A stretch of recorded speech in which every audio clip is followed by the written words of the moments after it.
All right.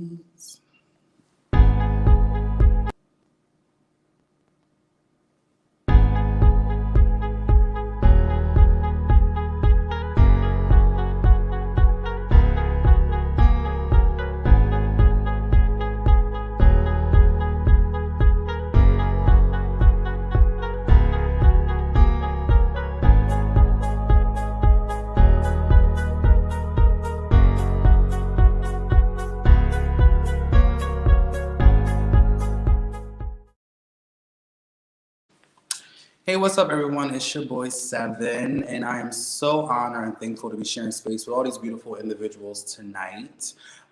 We have a beautiful show lined up where we'll be talking about variations and experiences with love.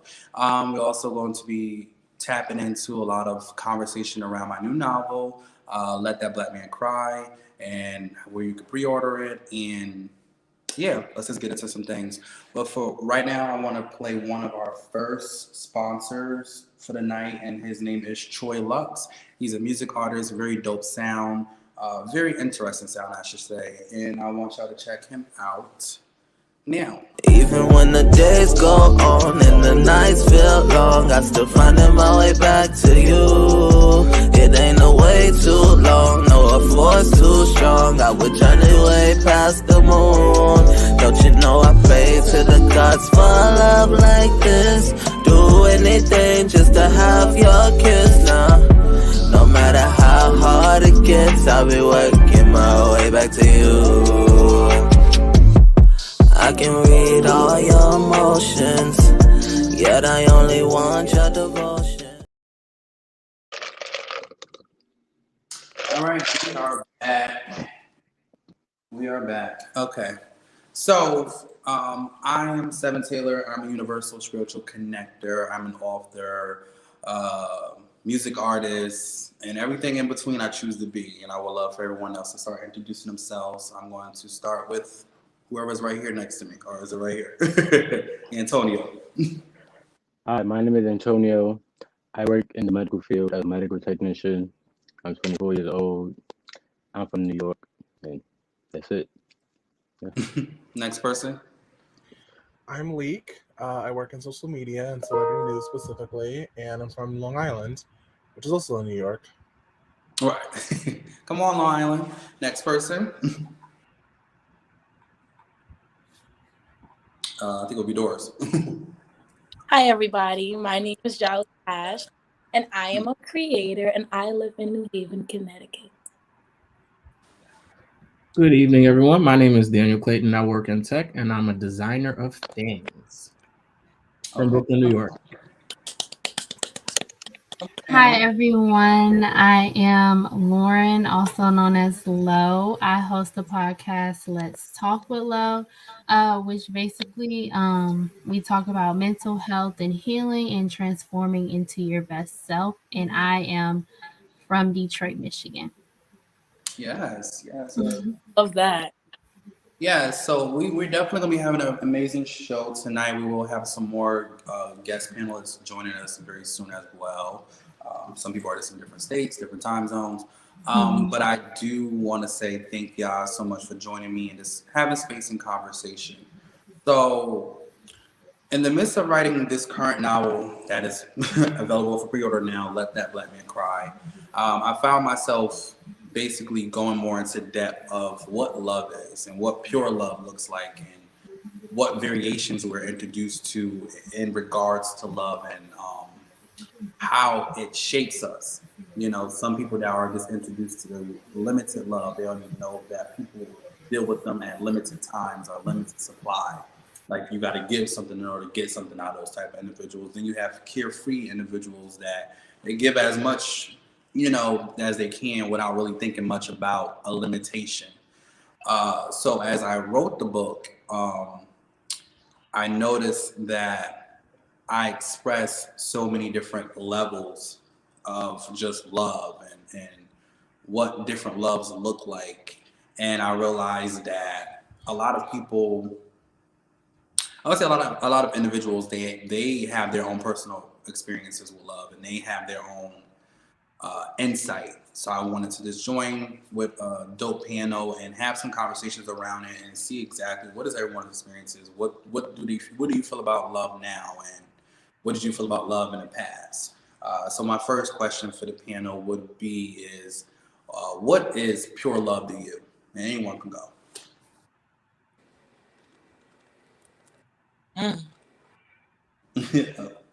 Anyone can go. I mean, I guess I'll go.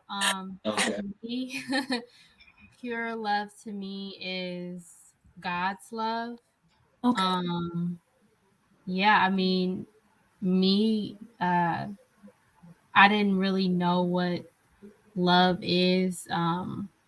I didn't really get the affection from my parents, so it's like I'm really like closed off and unemotional.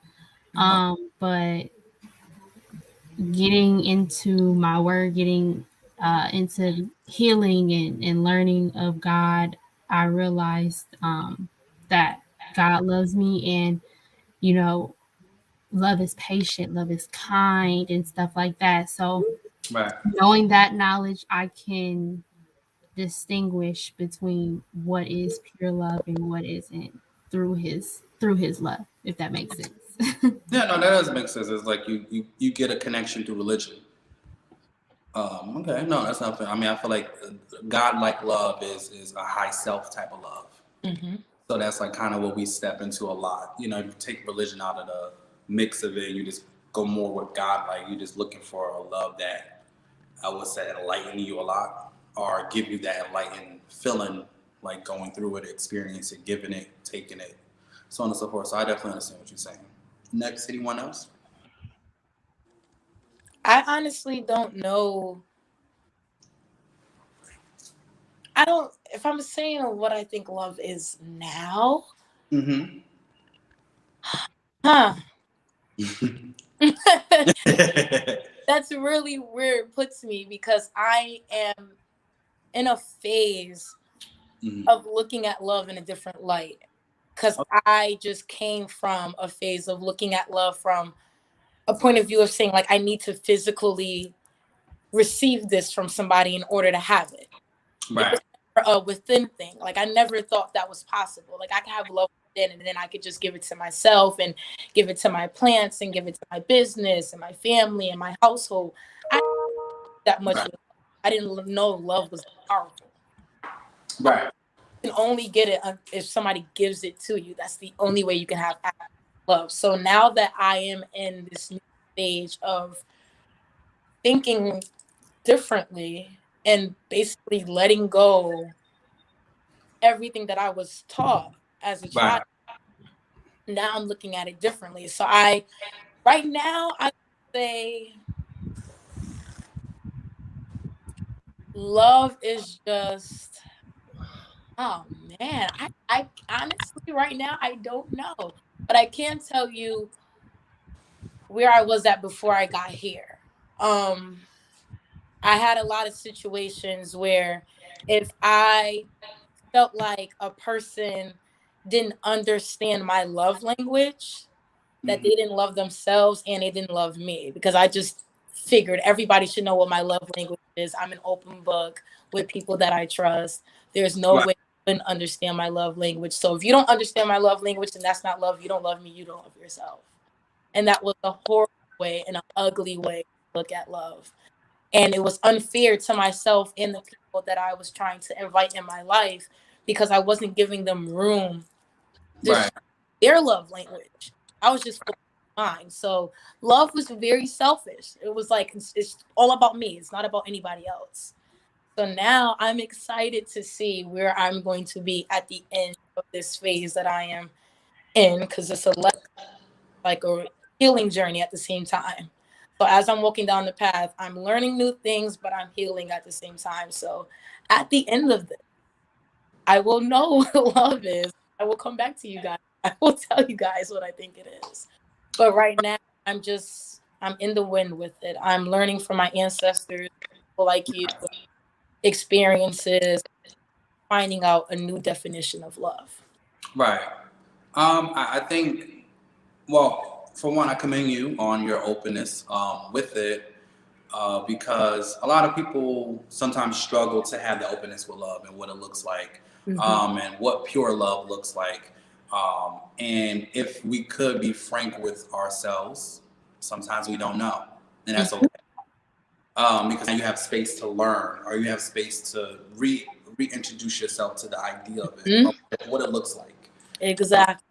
And as we get older, we actually start introducing ourselves to variations of love, in different ways, because sometimes as children, like particularly in the book, Let That Black Man Cry, the character, his name is Cedric. He goes by Chase, but his name is Cedric, and he's born to a mom that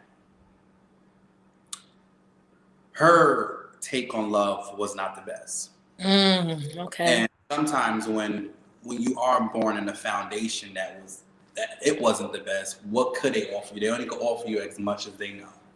You know, and I as I got older, I started to learn, even with of course I have love in my family, but learning that seeing an aunt struggling to love herself, or seeing a mom struggling to love herself, even though she has reproduction of love around her children.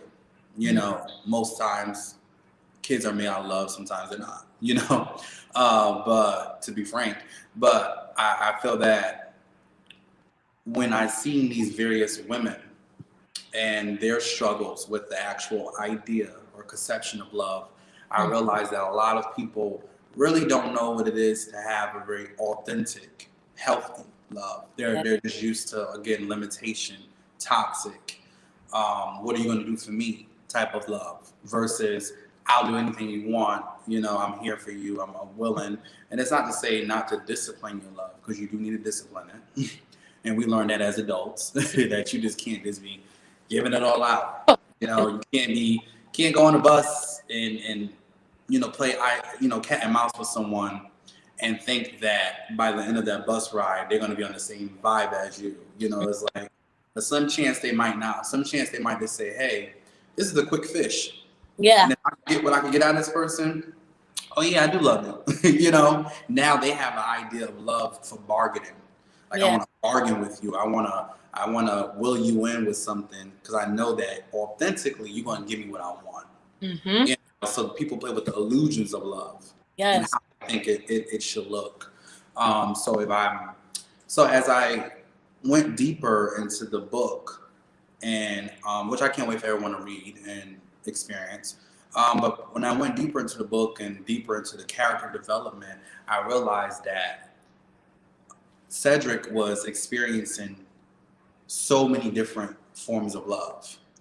And he was experiencing his mom loving him for benefits, and then he was experiencing his girlfriend loving him for just him. And then he was experiencing his brother loving him for benefits as well, in a sense. It's a give and take in our the lives that we live. And some people are in your life right about now, that are just going to give and take type of time with you. I know that you're going to help me ace this test, so let me keep loving you, because I know I'm going to get that knowledge I need. Or I know you're going to give me a ride to work, or so their love is timed. Because when you actually ask them to be authentic with what they feel and what they have, they don't show up. And that was something in my own personal life that I had to reorganize. Who is showing up for you? Exactly. As you're always showing up for them. And what that looks like, because everyone showing up is different. Some people like people to be there. Some people are okay with, I'm in the midst of everything. I'm okay with constant communication. I'm also okay with, if you need to have a few days to yourself or a week to yourself. Like, my love don't change. I don't know about you, but I'm not someone that's based on gimme. I'm more so give and take. But I want to definitely hear from other people in the panel as well. What is your perspective, or what do you think pure love looks like or feels like? And have you had that experience in your life? If anyone else want to chime in. I have something to say. I don't know anybody else does, but I also think it's important, which I also have a episode on my podcast about, is you have to be love to receive love. Mm-hmm. Um, That is true. because I mean that's when you tap into your. I mean, if you don't know what love is, that's when you can tap into your higher source, your ancestors, your God, things like that to help guide you. But you're not gonna actually get what you want Right. until you have it within yourself first. Right.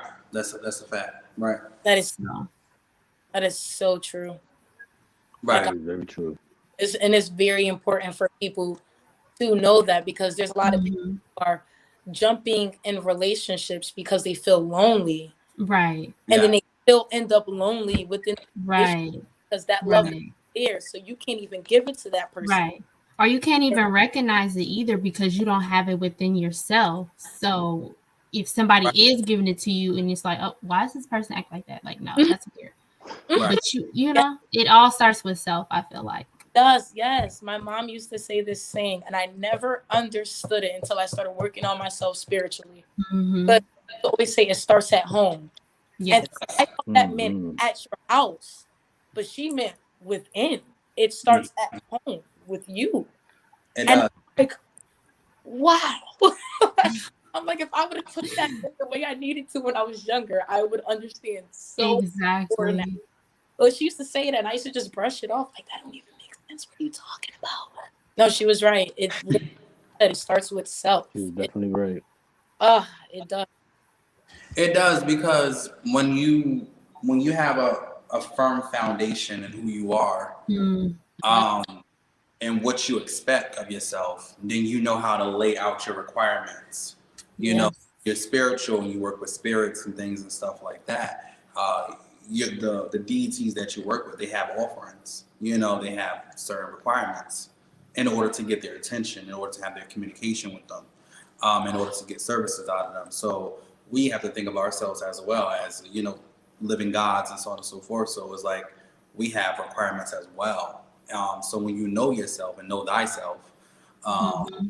you have a more better understanding of what you really should bring to the table and what someone else should bring to your table as well.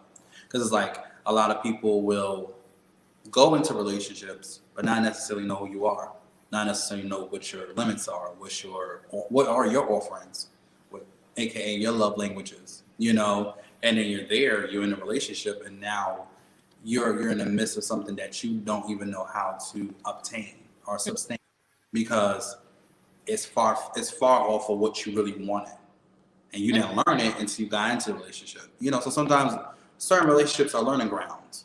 Okay, I don't like that. I do like this. So you format and start making your own little concoction out of the situation. Yeah. I would like to hear from Yeah, definitely Leek. I would that. like to hear from Daniel. What are your thoughts? What are your What's happening? perspectives on pure love or what pure love Mhm. is? I don't know if I can necessarily speak on romantic love. It's funny. I was talking to my therapist the other day, and like, I don't know if you guys have experienced it, but it's kind of like growing up with my mom. Like, she may not have, maybe expressed love in terms of like, making sure I was taken care of or whatever, but never said like I love you or never gave out like affirmations. Mm, Um, and so like I was thinking to myself, maybe that's why it's such a kind of relationship with her. right. But self-love is definitely very important. You know, I don't know, for me, a lot of trauma, a lot of like being told, um, being being like, bullied and everything. It kind of got in the way of me learning to build self-esteem and self-love. And so it's definitely a journey. I do believe that love should be conditional, in certain circumstances. I guess we always kind of talk about unconditional love, but I think there's always really a condition. We just kind of don't, say it. Right. Well, if it's pure love, should it? I don't know. I don't necessarily agree, and I mean I respect your opinion, but I feel like if it's pure love, it should be unconditional. Having conditions is like I don't know. I mean, go ahead, explain yourself, Daniel. I know you want I to say mean, yeah, everyone's open to debate I mean, about. very clear about like how like blood doesn't make you family, like things like that. Yeah. That's what I'm kind of more referring to. Okay. You know. Well, I think so. Basically, to double back, you through therapy, you're learning how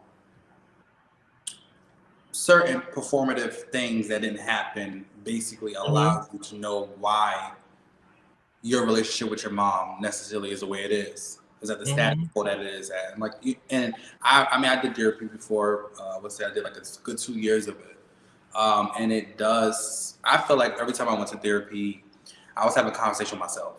Like, yes, he or she is there, but I really was just telling myself. And I started to realize how we emphasize our situations, how we make things be more than what it is. Or sometimes we overlook more than what is being brought to the table.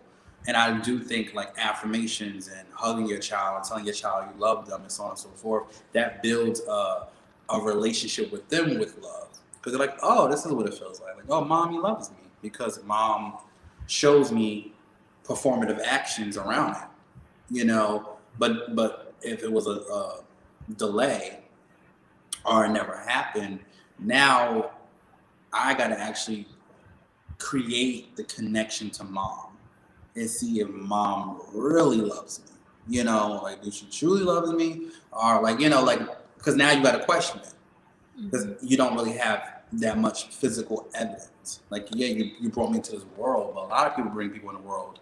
Everyone that's born is not always born out of love. Sometimes, so it's like, if we want to be real, a lot of situations are not always mommy and daddy loved each other, and that's why we created you. It's like some situations is they was in the back of the Cadillac. Some situations is things just happen, and some situations is they maybe, it's like it's so many variations to that typical thing, but we try to romanticize the thing that makes us feel more comfortable. Like, oh yeah, that's why I was created. But I feel like for you, Leek, you are basically in a process of discovering it for yourself, and like how that looks and how that feels, and how you can have, like, did you have conversations in regards to like the updated knowledge you have now with your mom, or is it just still a work in progress? Work in progress. Okay. Is it more so boundaries? I'm not sure at the moment. Oh, okay. Well, yeah. So I mean, because I know from my own personal experiences, I had to set boundaries with my own mom, just so I can have a peace of mind. Because if you don't set boundaries, sometimes people will just do things, snowball effect. So it's like, if I didn't state what I wanted out of the situation, you're not gonna fulfill my tasks at hand. So that's gonna cause us to always conflict with each other and be at each other necks. But moving forward, growing up, did you have households, or did you? I mean, I know some of them already answered it, but growing up, did you have households that showed you or gave you like an insight on what love looks like or feels like? Anyone could go. I can go. Go ahead. No, I did not at all. It was just my mom and I. And the only preview I saw of what love was like was her lashing out from the experiences she had that failed, whether it was with my sister and I dad, or if it was somebody that she was just talking to. And when she would lash out, she would just completely bash them and like entire existence. And it was all the time. And even with my dad, like, something would happen and she'll just go on this rampage and down this list of like all the things she always hated about him since she met him. And I was just like, there is no way this is what love looks like. There's no way this is the constant train that everybody is working so hard for. This is not showing in the movies. Right. It's like, I don't understand. And I literally was almost programmed to thinking the same way until I realized how, when she did it to me, how I felt. Mm. Because even though I wasn't a man that was dating her, when she wasn't having a great day, or if she had a conflict with someone You she felt that dated energy. at the time, all that energy come toward me. Mm. So then I was like, that's the energy that comes with those words. Whoa, whoa, whoa. Right. This is not Then okay. that's not what they was showing me on Hey Arnold.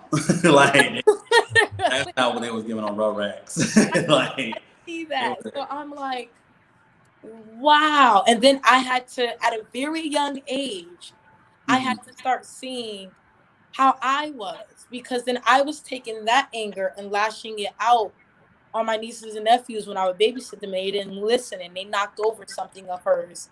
Now I'm doing the exact same thing that my mother does to me, and I could see in their eyes how I went from their favorite aunt to, in seconds, how they were like, who is this person? I don't know you. And it just made me realize, like, wow, I have really no good examples of love. So I have to be that now. And I have to figure it out. And it took years. As you guys can see, I'm still in that midst of really learning, but I learned how to love everything that I was taught to hate, from black men to dark skinned women Mm. to anybody who was different. Because all my mom showed me was that if it wasn't perfect and if it wasn't her expectations, it was horrible and she deserved no love, no support, Mm. no nothing. And I was just like, I don't want to be that woman when I grow up. I don't. I don't like the way that looks. Right. Because she wasn't in that stage. She was the most beautiful woman in the world. And as soon as she did that, everything came crumbling down. Right now. Right. The illusion drop. Literally, I was just like, yeah, no, I don't even wanna, because I never, like, when I was younger, I didn't want kids. I always swore that, like, I didn't want to spend a dime on children because I thought that was like the craziest thing in the world, because everything was about me when I was a kid. Right. I was like, well, if I do become a mom and if I marry a man or a woman, I don't want this to be what my household is full of. This is not okay. Like, I wanted to stay at school longer so that Right. we didn't have to go home and handle and feel that energy. And she wasn't always like that, but that energy was still there because Yeah. that's all our house knew. Mm. And it was just like, this can't. This Right. like It this. seems like that, and I understand that because years ago I had that same experience with my mom. As far as like, I had to realize as I got older that mental health is a big thing, you know. And then on top of that, I had to understand that hurt people hurt people. Yes. And when they are always residing in that hurt, in that lower nature of self, that's all they know how to produce. Mm-hmm. You know, so me coming home and ignoring or avoiding, because I used to avoid the hell out of her, avoid my mom. Like, I know she about to come to the back, all right, I'm gonna go to the front, you know. I know she about to come in my room, I'm gonna put my shit on and go take a walk, you know, or whatever. And it's sad that you have to do that, you Yeah. know. It's sad that you have to get to that point. But when your energy is always being threatened, you having a good ass day, you don't want to really fuck your day up.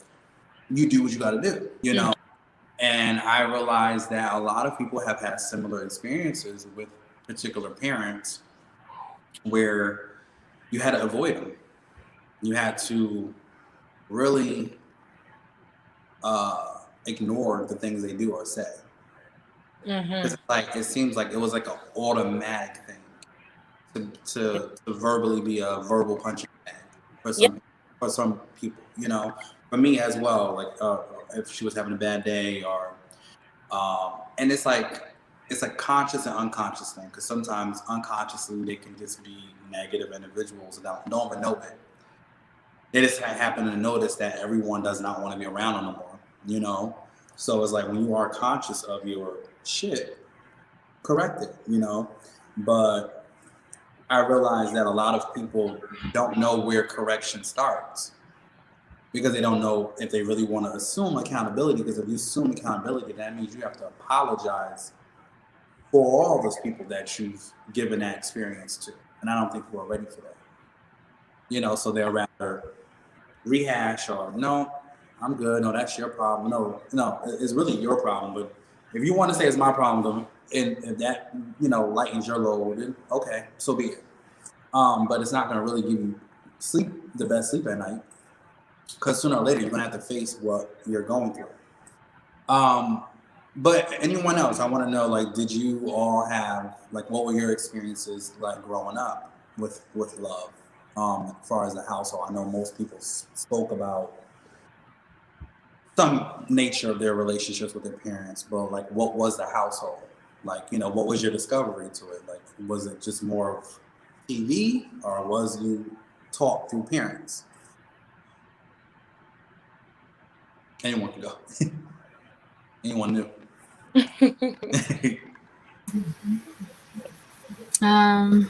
If anybody doesn't want to go, I'll go. Okay. So I mainly grew up in a household with just my dad.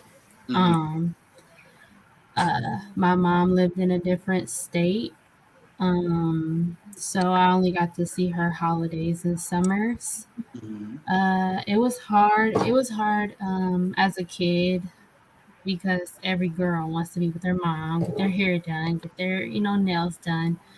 And I didn't have that experience. When I was younger, when I was innocent, my mom was like the closest thing to me. But once I grew up and realized who she was, um, I'm not really. I stopped talking to her for a few years in high school. Now we're just in an okay place because I had to forgive her. Um, forgive her. She didn't admit to what she's done, but for my sake, I had to forgive her and just realize that she's going through life just like me. Oh, You know what I'm saying? Like, right. She has I'm, like her own adult experience yeah, happening. exactly. Like, you're only 45 or Right. 25 once, so you don't know how that is. You're just trying to go through life just like, I'm going Anyone through life. else? So for me to have that understanding definitely made it easier for me to forgive her. Mm-hmm. Um, I think where I'm trying to build boundaries, but I just don't know how with her. But yeah, she's not very emotional at all, like at all. What I realized growing up, my father, he's not emotional either. He says that I'm a fire sign. I'm a Sagittarius, even though I'm emotionally unavailable. I'm still emotional. So if I come home, Daddy, like so and so hurt my feelings, he just be like, uh, okay, did they hit you?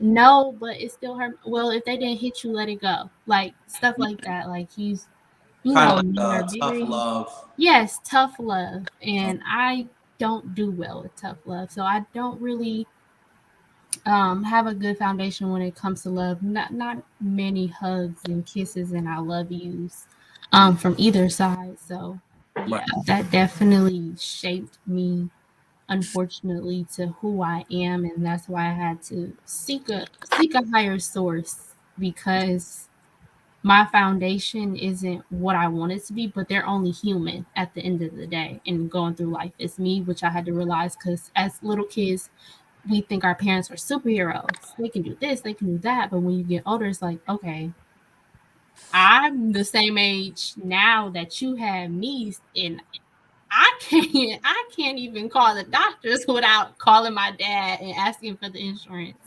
Right. So just like, So it's I like mean, that's it's something like a simple. learning and growth process. Yeah, just that's something simple, but it's just like, okay, I understand now that you're just human, just like me, and that's why I feel like I had to seek a higher power because there is so much that us as humans can, I don't know, we're Hey. like knowledge, like so much knowledge that we have on our own. Right. So, Yeah. yep, that's my story. Right. I So mean, no, I I appreciate you go with sharing. I appreciate anyone sharing and being transparent I want to ask Lo a question. Yes. How was that journey of forgiving your mom?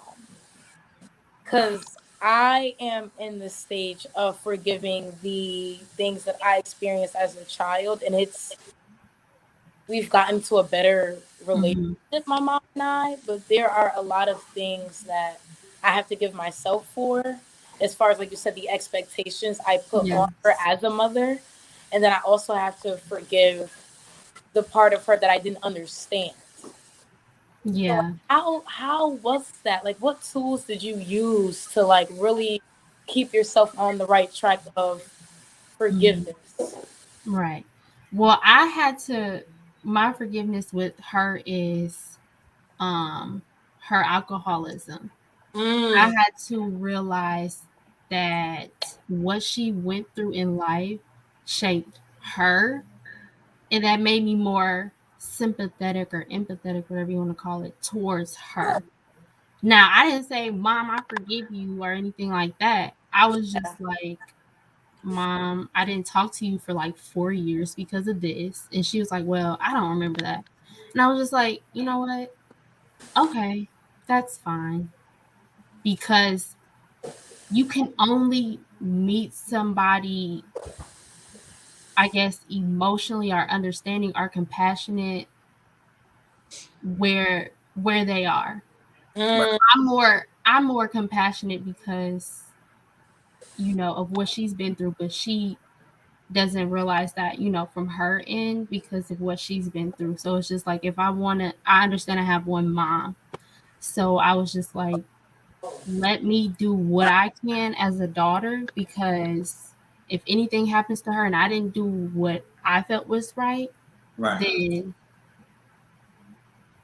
it would be hell from there. And then I forgot my last point, but yeah, you have to basically just do it for yourself and not care about her reaction. We're not in the best place now, but the fact that I can call her and have, even if it's a 5-minute conversation with her, that's big. That's growth. Right. Yeah, so yeah, it's just not having that conversation. Don't go in there with expectations of, okay, we're gonna do this, we're gonna do that. If yeah. they're not receptive to it, you just have to face that fact and do what you can, because one thing, oh, this is my last point, I remember now. You can block your blessings Mm, Oh because yes. you're holding on to this, or you're putting the blame, and you're holding in this negative energy. So yeah, just yeah, don't block your blessings. oh gosh, Lo, I really thank you for that because Hmm. my mom and I actually got into a really ugly argument at the beginning of this year because of my expectations. Hmm. I had expectations to like work through my childhood trauma. I'm gonna go to my mom. I'm gonna be honest. I'm gonna be open. I'm gonna be transparent. She's gonna do the same for me because I'm an adult now. This is gonna be awesome. We're gonna have a great time. We're gonna release all this energy that's been over our relationship. We're gonna have the best relationship ever. It did not go that way. And I went into the conversation with good intentions. Like, Right. I'm not attacking you. I'm not trying, but I'm trying to be open about my experience. And I realized that that situation was way bigger than I could have ever imagined. And that a lot of the stuff that I experienced as a child, whether if it was neglect from not getting as much love as I thought I should have received from anybody in my family, to just myself. And then I'm like, oh, okay. So where do we go from here? And I was just sitting there like, okay, I tried. I realized where I was wrong at because my mom and I, we bumped heads a lot. It was a lot of Hmm. this. But then there were also be great times. So we were like, my friends would be like, oh, you and your mom have the best relationship. Yeah, let's say They would hear that. about the bad times and they're like, 21. what? Not your mom, not you. And so I'm like, okay, I realized where I did my wrongdoings when I was younger as a teenager. And I realized that a lot of the stuff that I went through with my mom was me lashing out for my pain, which is Hmm. how I recognize she has her own pain. So I'm like, you know what, mom?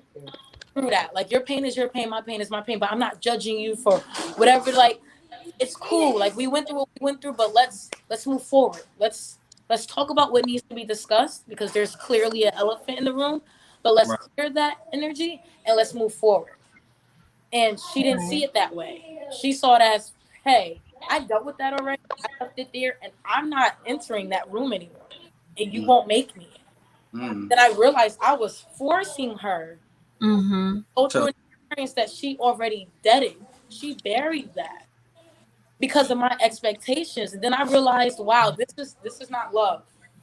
Because now I'm forcing her to heal and get past something so I can heal, but that's not what love looks like. I right. gotta It's like a two-way street, and it was more Yeah. of Yeah, I gotta heal myself. And if she wants to heal with me, I can hold her hands. That's Yes. all I can do. I can't push her. I can't say it happens today. I have to be the example of Yes. this is this is where I want to be. Like you said earlier, you have to be love in order to receive love. So if I want our relationship to heal, I have to heal myself. Take away Yes. patience I put over her and our relationship. Take away all of that and just open the space of love and just put that Mm-hmm. there. yeah, There's no past, there's no pain. All of that doesn't live here anymore. It's just love. And then I have to take it from there. But that was still hard for me because and within that I had to forgive. And I was like, Yeah. I can't do that. like I don't know how. I don't and I Right. quite frankly Right. want to at the time. I didn't want to forgive her because I wanted to still feel that so that way when we had that convo, I could be like, Mm-hmm. this was this. This is what I Right. was feeling. This is the weight I was carrying every day. And then I realized that's unfair to me because I was, like you said, blocking my blessing. I didn't know right. that at the time.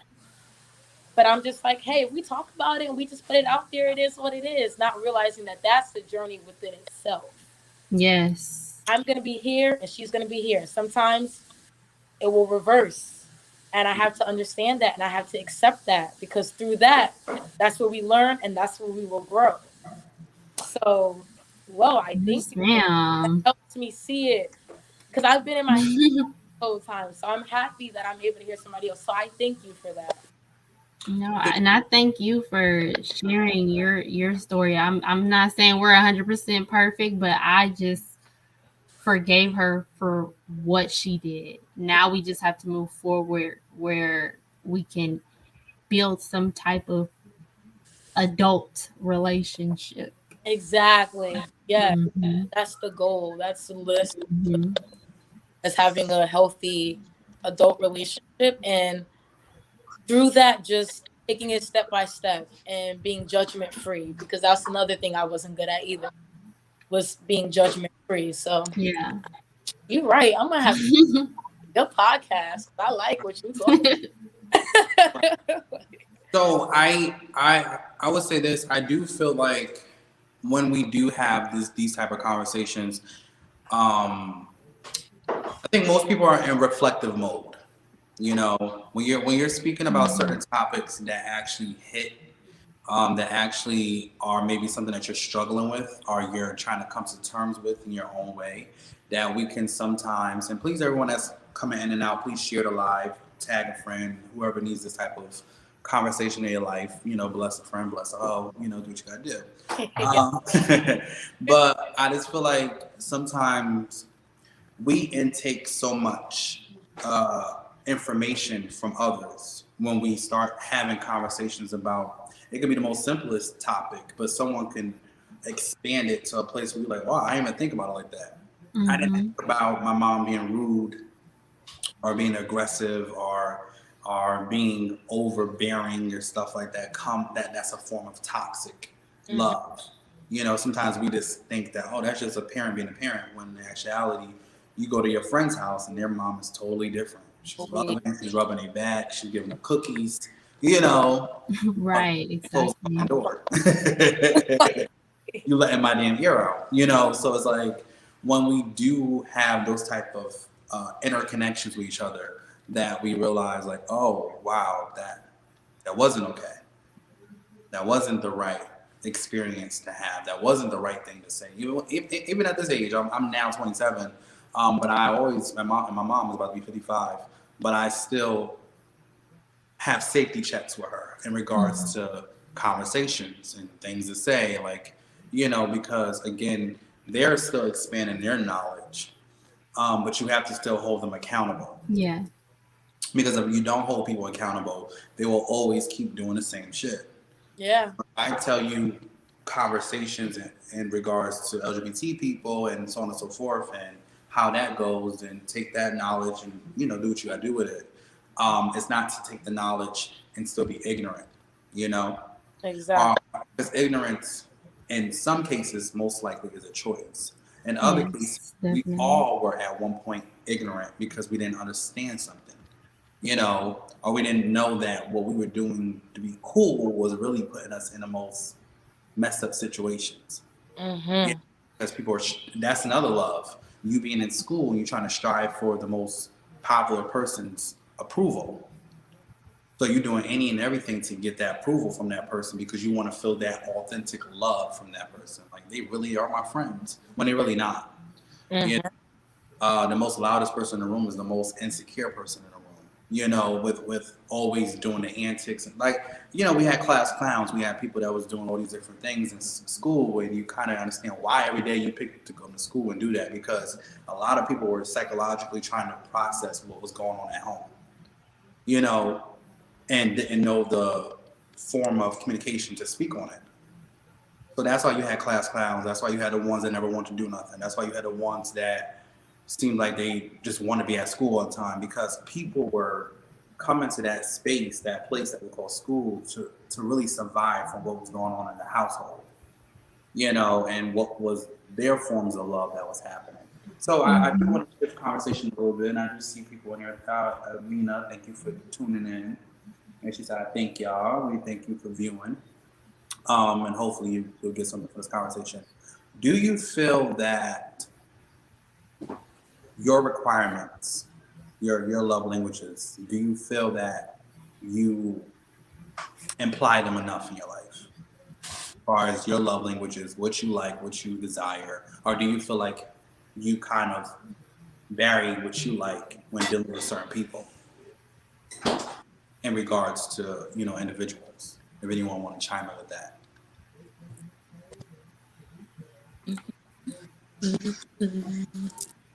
Um, Come up with you. you said, oh, well, for me, I am a people Let me pleaser. reiterate it. So basically, I was saying, do you feel like with your love languages, do you apply Mhm. it enough? Do you imply it to people, like what you require out Right. of whatever your situation is with them? Or do you feel like when you deal with individuals, you bury or you lower your expectations in regards to the individual at hand? Right. More clear I on. feel like I don't really express how I want to be loved because I am a people pleaser.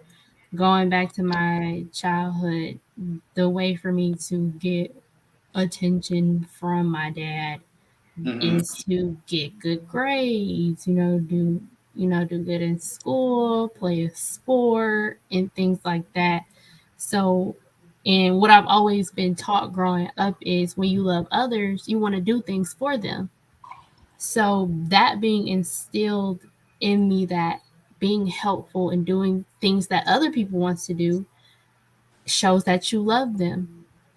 So that's what I've been taught, and now I'm at a point where I'm trying to separate, yes, do things for people because you love them, but also put those boundaries up because you love yourself as well. So, So what I do get from you a lot is that I feel, and correct me if I'm wrong, mhm. but I feel like the energy that I'm getting from you is that you are in a constant rebuilding of self. Yes, So it seems like your foundation with self is not it's not as solid as you would like, but it's better than last year. yes, definitely. Because I'm trying to know who Lauren is, know who Lo is, because Mm-hmm. it's been shoved down my throat of this is who you need to be, this is what a good person looks like, and things like that. So yeah, I'm definitely in a rebuilding stage because what I've been taught um, Mhm. hasn't necessarily been helpful and are healthy to me. Not not everything. My dad did a phenomenal job with me. Like I thank him for everything he's done because what black man, is going to be a single dad and raise a daughter by himself. So I'm very blessed to have a dad that I do. But Right. what we've been talking about, the way he shows love is not how I receive it. So Right. You feel mhm. like your dad does. I ran into this a few times as well with other people that have one parent. Like they basically that parent did the job in being a primary caretaker for you, but they lacked the emotional connection. Yes, So you yeah. felt like So more of a chore than your child type of situation. Like well, I mean, I he didn't make me feel like a I mean not like a chore, chore, but like but yeah, but like him thinking, oh, give me money or give me toys was that shows his love. But sometimes it's just, dad, let's sit and watch a movie together, or right. let's, Like just put. simplistic love, simplistic Hmm. bonding connections. Exactly. Experiences. Okay. Do you Mhm. feel that you've implemented that type of relationship you want with him? Like, did you ever state like, "Hey, can we do those things?" Or do you feel like you? When I was younger, I Mhm. did. I remember I guess the earliest memory will probably be like third grade I don't know if you guys have field day at school. I always wanted my dad to come and volunteer and everybody meet my dad. But he's just, oh, Oh, I gotta work. I gotta work. And so then when I got older, I'm just like, mm, it's okay. We don't have to do anything. Now he's at a stage where, let's do stuff together. And now I'm just like, it's okay. Like I know you love me, but we just don't communicate well. Wow. Hmm. but so But do I you mean, I feel like still that? talk to him all the time. Like my dad is my everything, but it's just like we don't have those emotional conversations. We don't Connection? have personal conversations. Right.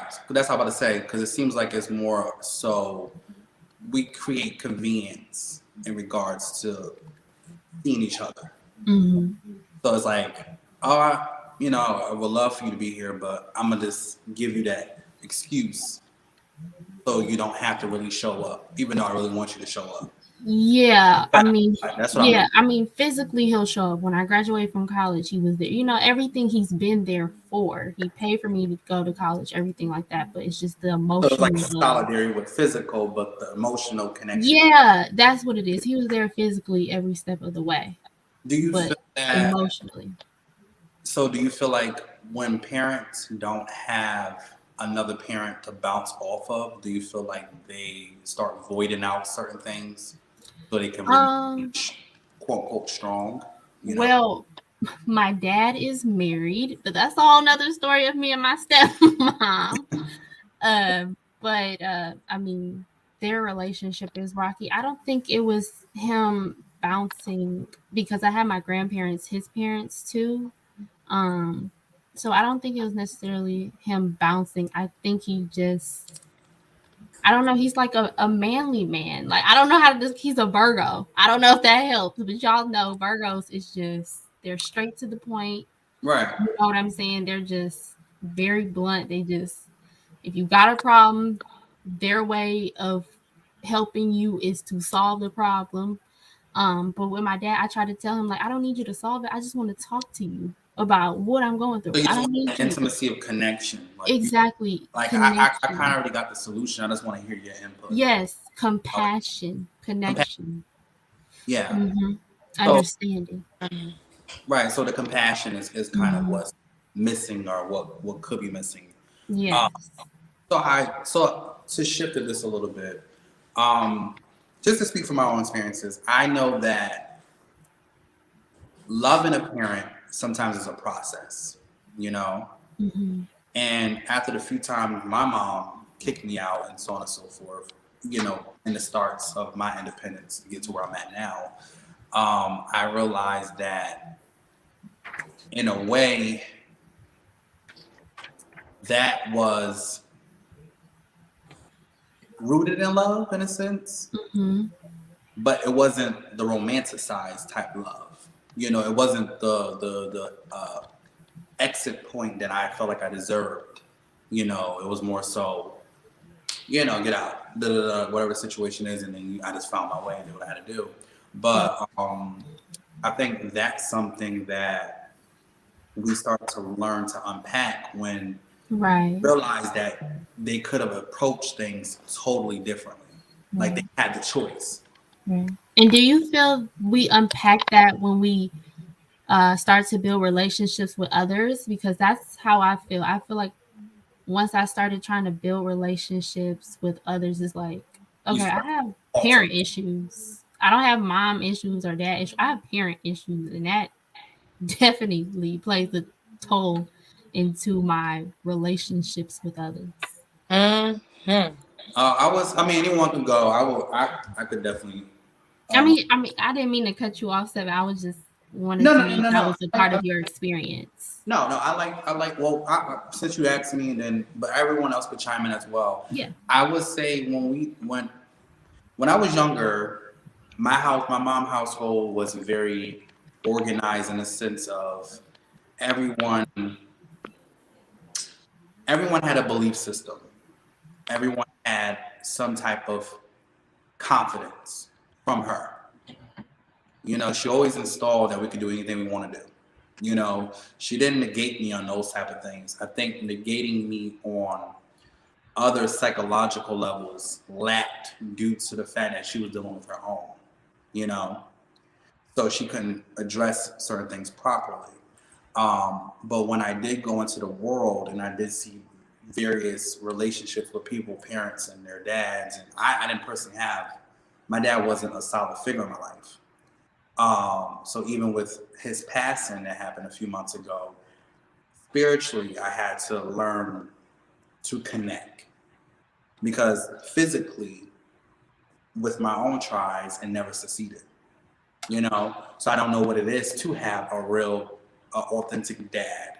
All I know was you got my mom, yeah, I did what you had to do, and you know that was that. But when you start to look at variations of different people and their experiences, you start. I think that's when your awareness start to kick in because you start to question everything that you've been through, and then you also start to realize that your parents had choices in how they was responding to you.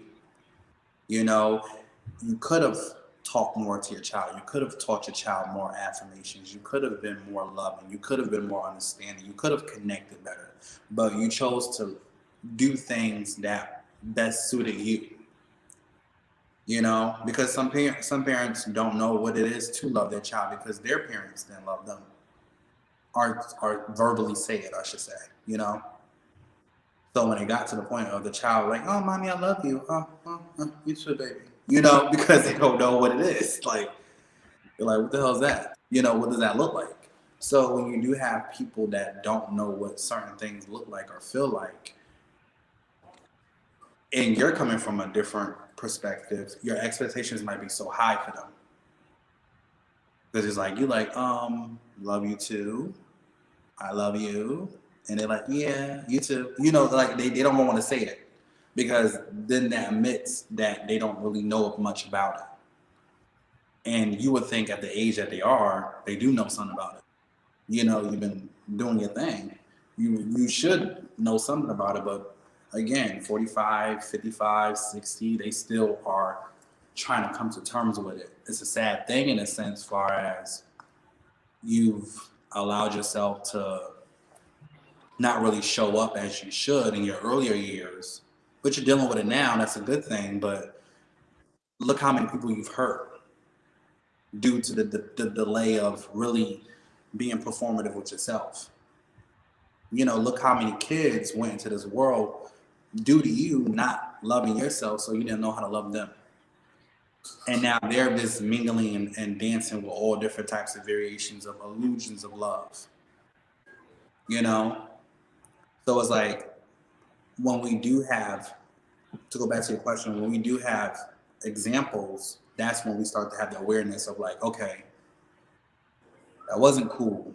That wasn't all right. she should have did this more. She should have done that more. And then we get angry. People get angry. Like, you start wishing you had a different parent or whatever the situation is. Um, but what do y'all feel about that? Do you feel that when you started to go into the world and see different variations, did your perspective on love change, or is it the same? Chime in. I'm gonna chime in because I actually have to jump for obligation at 8 sharp, but I've just been Okay. more in a listening mode, and I Okay. want to first start out by saying that I really enjoyed this conversation with y'all. I didn't say a whole lot, just more so just receiving. Taking it in. It's I not. appreciate it. My take on this is that I've kind of always known. I think that when you're a child, you know things, you are socialized out of a lot of things, and your journey as an adult is also finding your way back to being a child. Like older people, they say you're in your second, third, whatever childhood. Like we talk about the inner child now, like that's a self that never goes away. And it's you growing up and you holding that hand and say like we in this together. Little Daniel always knew what time it was, and for me, love is language. And Right. so to say, even though the commentary about parents and conversations with parents, it's like I honestly don't forgive my parents for anything because I don't have to. Like that's for me, love is boundaries. Love is a choice. You did shit, I didn't fuck with it. That's it. The end. I can't hold you accountable for because you didn't know better at the time. I didn't know better at the time. I know better now. And to go back in time, we can't do that. That's almost a gift that we can't go back in time. We just have to go forward. And so for me, Straight shooting.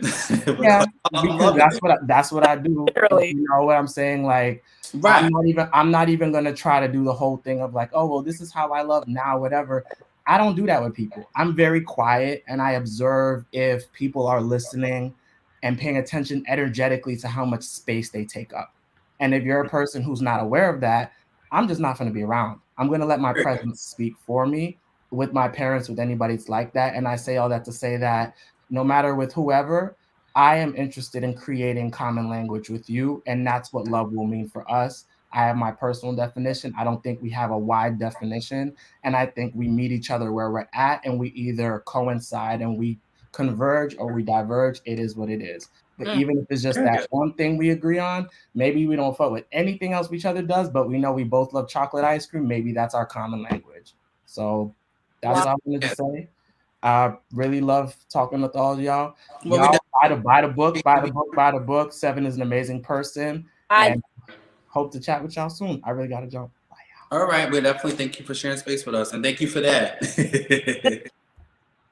Thank you for that. Wow, that was such a great point of view. That was different. Yeah, definitely. It was different because I feel like sometimes we do try to find spaces to understand. In some places, you just can't understand. Mm-hmm. Because, like I said, it goes back to that whole I know you had a choice in a sense when it came to me, at least. Maybe not the system, maybe not the environment, but to me, when you came in my room and chose to interact, you had a choice in what type of interaction it was going to be. Exactly. And so, I see Leak over there too. It's like Leak taking it there, everybody's taking it. So, and we're gonna have some more people join us very soon, and then we'll get to wrap some things as well. Do you feel that apologies and truly being apologetic is a form of love, or do you feel that some people just view it as an obligation to move forward? I don't know. Like, you can apologize, or you could say, I mean, I guess an apology is acknowledging, your wrongdoing and taking accountability, but it's also just kind of like, okay, well, you know, change behavior is more of a better apology. And also with apologies, it's kind of like, okay, you said sorry, but like it still happened. So that's kind of how it is. I mean, I think that when we're all people of color in this room, in this, chat, I think with Black parents, we kind of explain to them how they kind of played a role in our trauma or some of the things that we've had to learn as adults. They just kind of don't acknowledge it. And I don't know. You just kind of have to learn to. I don't know. I mean, I just know that some conversations I can't have with her, or Mhm. I have something I have to take up with a therapist to kind of unpack and unlearn. But I think a lot of times they'll be like, "Well, it happened a long time ago." What you say?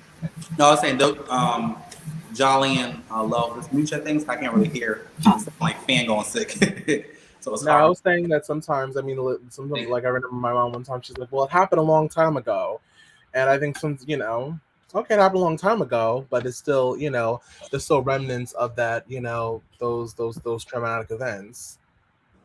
Right, that's true. Let me just add this person in. That's true. So, do you feel like because they don't give you the space to revisit it? By the way, this Keisha from Hypo for Life. She just joined the conversation. Thank you for joining, Keisha. Um, but basically, do you feel that because she don't give you that space to revisit it, that is not really an authentic thing that will act like it's not an authentic connection? Yeah, I think because she doesn't give a space to revisit, I kind of figured maybe just, like I said, boundaries and technical boundaries, just don't revisit at all, to Right. kind of protect the relationship or kind of, keep moving forward. Some things, try not to revisit. You can't, your healing can't depend on the person that, traumatized you. Well, even if Right. it's your parent, or the lack of I like that. love, you know. I like that you said that because sometimes we do sometimes place big expectations on a person that hurt us. Like you're gonna sit here, you're gonna listen, you're gonna take this back, you're gonna do all these different things.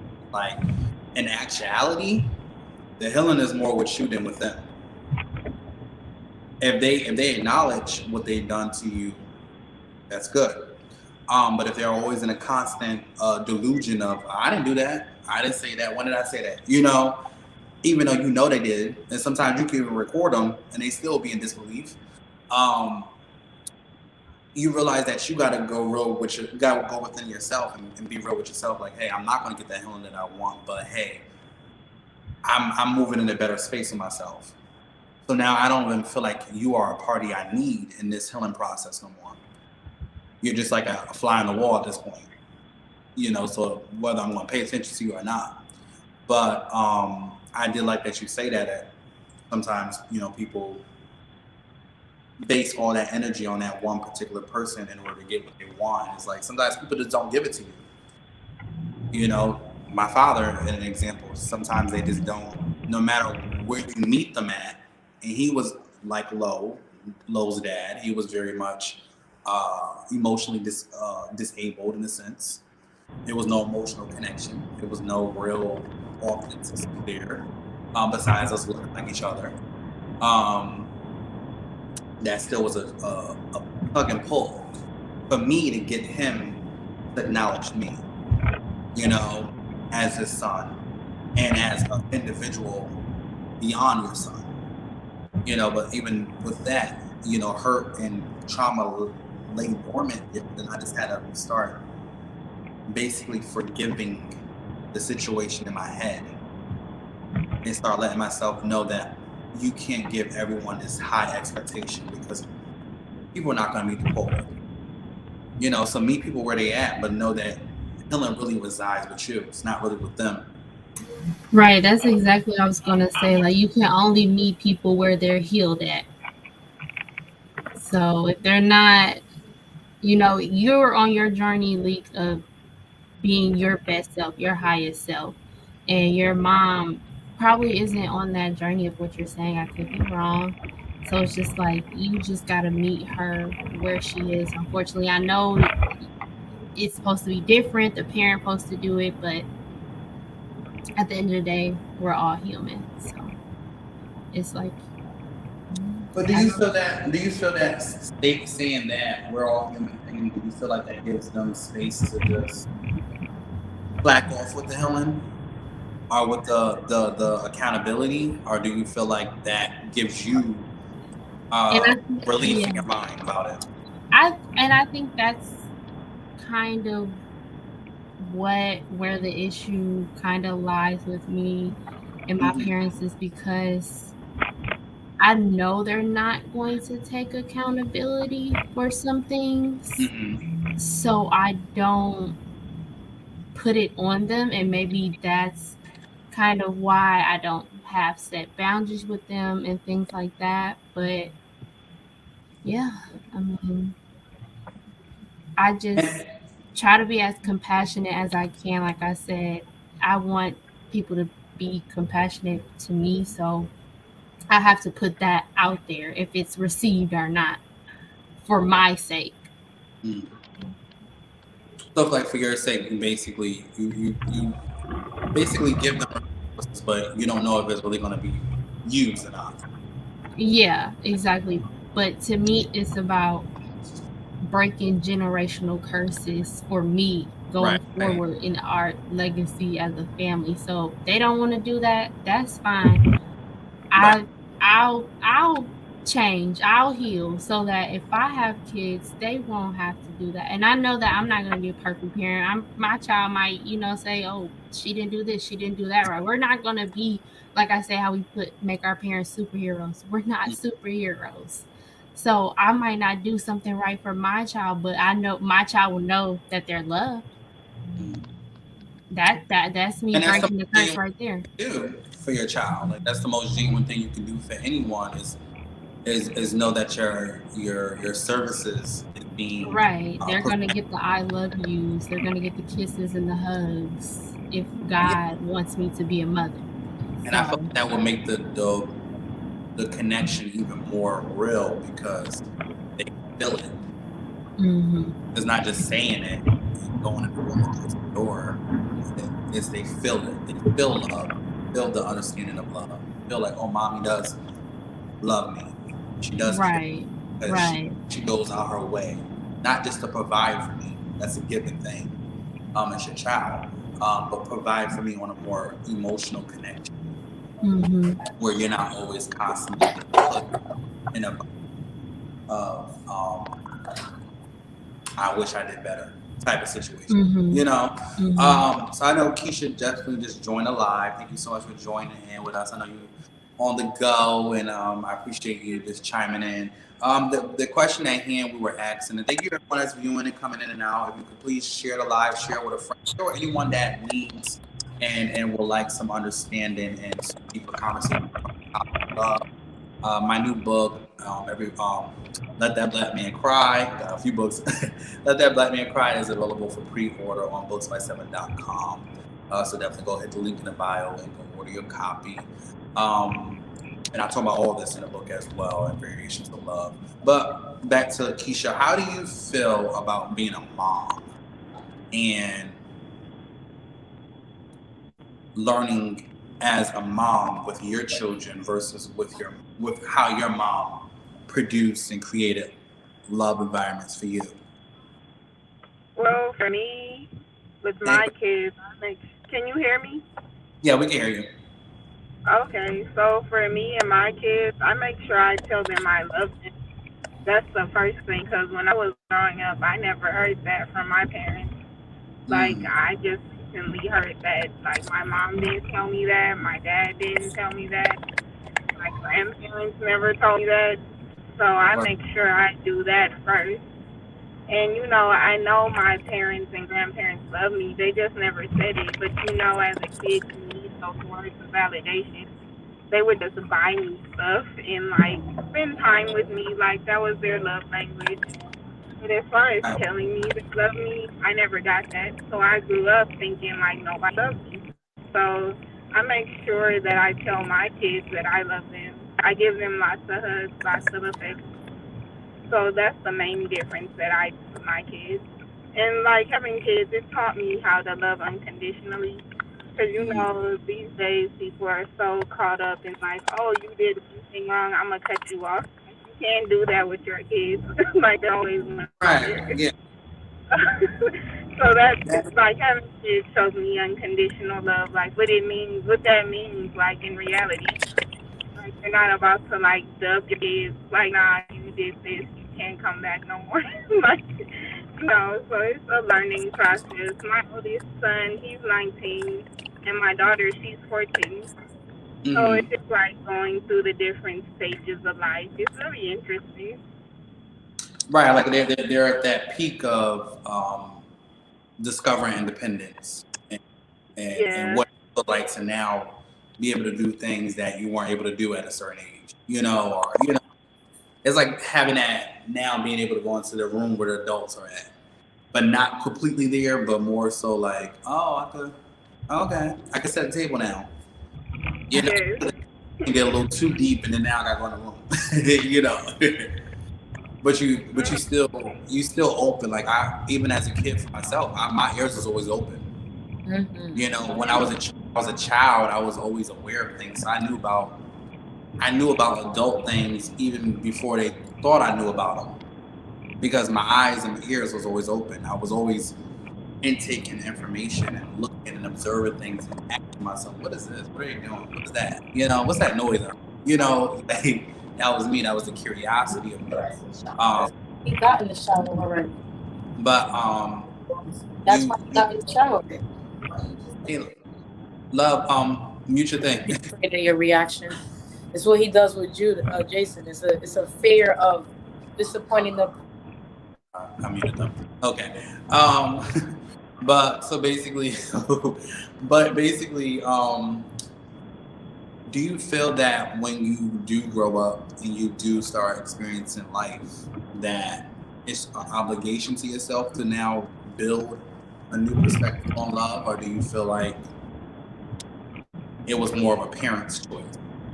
Like, how do y'all feel about that?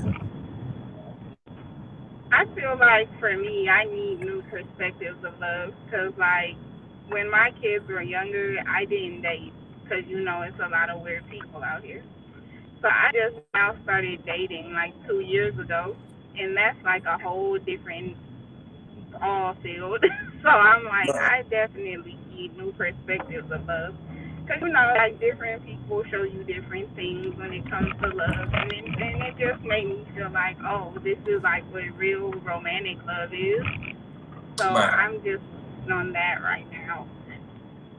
Right. So basically you're in the figuring out. Well, like you're basically playing out experiences and seeing what really sticks in regards to like. Right. Okay. So yeah. I think we all doing that at this point. Like really just trying to like figure out, trying to master what we can in regards to like love and stuff like that. I want to hold low response because I'm actually about to play one of the ads tonight. So a brand that I have had a privilege of working with and just being in amazing spaces with. Feisty by Winsome is definitely a dope upcoming Black-owned makeup line, which they vary from foundations to eyeshadows, what I got on tonight, and so many different things of the cosmetic world. So I definitely wanted to show their commercial tonight because they have been of love and light to me. I definitely appreciate and love Black businesses that are looking to soar and doing anything.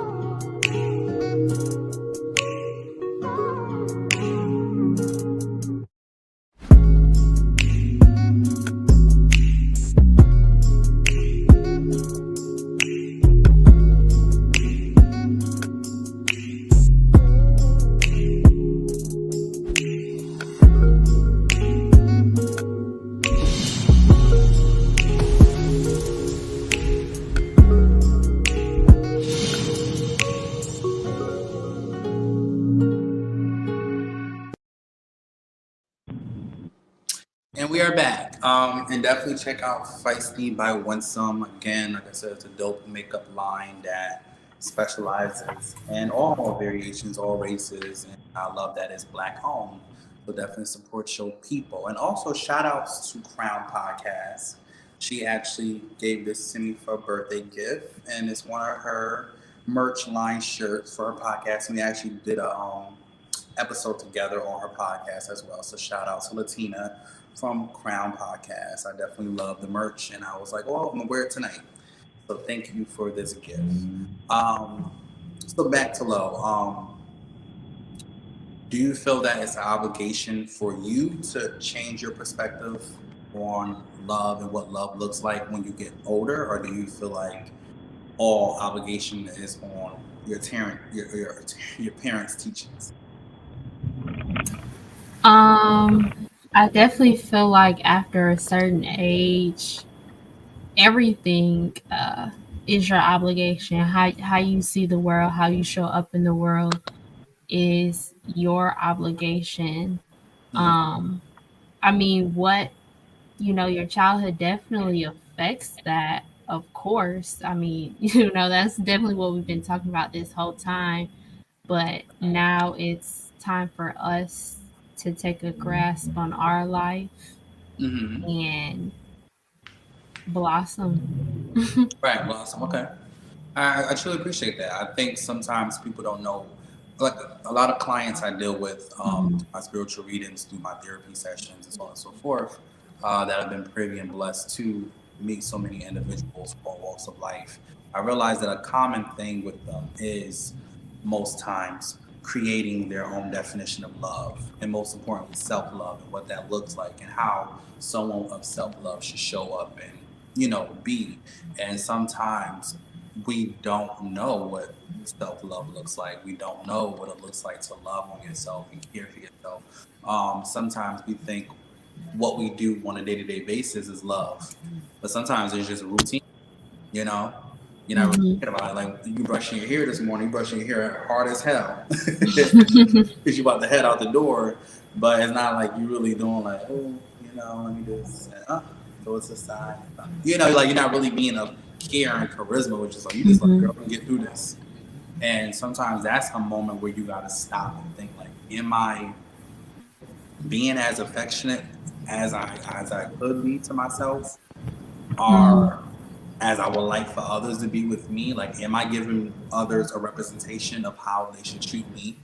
Right. How I treat myself, because that is a form of love as well. Like, people think, oh, that person's lousy, or they don't really care about what people say about, so it's like, so we can say anything we want, we can do anything we want, because they don't care, they don't show that up, they never stick up for themselves. In that way, that's a creation of love itself, so I think when we do step back and look at the most simplest things, again, brushing your hair, putting your clothes on, talk to yourself, those are all forms of love and creation that you program yourself basically on how others should actually treat you. Right. But I mean, that's something that has to happen internally to where you feel like, okay, this isn't right. This isn't how I want to be loved. This hurts. This makes me sad. So it just takes you, like, it just takes your inner self just telling you, like, we can't do this anymore. Like, this isn't working for us. And that comes at different points in your life. To me, I mean, it came to me in my 20s. Like, I'm in my 20s trying to get through life. Some people, it might take them their 30s, their 40s, their teens. Like, it just, that's true. Whenever that light bulb turns on for you, to where you're like, this isn't right. Right. I agree. I definitely agree. Like, it's even double back. Like I said, when I was working on Let That Black Man Cry, I was working on this book for the past. This was actually supposed to be the first book that was released this year, but Blood Moon's Conversation with My Ancestors was actually the first one. So I kind of went with Spirit with things, like how Spirit wanted me to roll out the books this year. But I realized when I went and revisit this book, before even giving it the okay to be published and stuff like that, I realized that there was so much emotions in it. The characters you'll meet when you read the book, the story you'll meet and read and stuff like that. And I realized that upon the conversation with women, men too hurt. Men too are scarred. Men too are going out in this world and not knowing what love looks like or what love feels like. So they treating every girl that they with like just a fantasy or a moment. You know, like I'm gonna get you before you get me type of love. You know, I'm gonna do you in, and most times that girl or the woman that they're with is genuine and they holding them down, but they feel like that person is gonna do me in. So I gotta get to where they get to. You know, so it's like when we speak about sabotaging love, have we been in spaces and places where you realize, and it doesn't have to be you, but you realize when people create a sabotaging love for us or for others. I don't know if I've really sabotaged love for others. I've definitely sabotaged it for myself. I'm not a big dater at all. I don't me like I say, I'm not emotionally available. So me trying to be intimate and share my emotions with others, it's never really been my thing ever. Like I didn't have a prom date, things like that. Go out on dates, group dates as teenagers or whatever. I never really did any of that stuff. And I see how that reflects my dating life now as an adult in my 20s.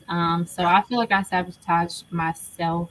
I probably sabotaged friendships as well, because I'm not the type of friend like I'm gonna hug. Like hugging is weird. Still to this day, it's kind of weird to me. But I force myself to hug people because So you're basically trying to have a growth moment with yourself. exactly. Yeah. So yeah, I probably sabotaged relationships throughout my life because I the fear of intimacy, the fear of getting hurt, the fear of maybe I'm not good enough, maybe they don't like me enough.